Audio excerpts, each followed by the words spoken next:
Hey guys, it's Jedd here from Disrupt Tutoring, and as always, it's such a pleasure to join you. Today we're going to deal with a rate question, and we've got a workman cuts off a 1/5 of a pipe. So he cuts off 1/5 of a pipe, and the piece he cut off was 3 meters long. How many meters long was the original pipe? So if we say, for instance, that the original pipe was X meters long, we know that 1/5 times that pipe was equal to 3 meters. Okay, so now let's condense that.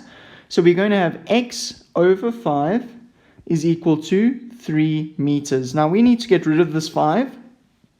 And what are we doing? We are dividing by 5.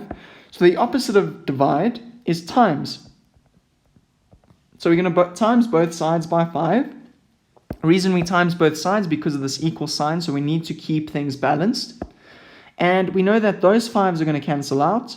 So we're going to be left with x on the left-hand side. And on the right-hand side, we've got 3 times 5, which is going to give us 15. So that means the original size of the pipe was 15 meters long, and that would be C. That's all from me, guys. Thanks so much for tuning in. Very special thank you to our sponsors for making this video possible. Read all about them in the description below. If you're keen for more videos like this one, visit our website. If your question hasn't been answered yet, remember you can send us your question and we will respond with a personalized video. Until the next time, guys, stay epic.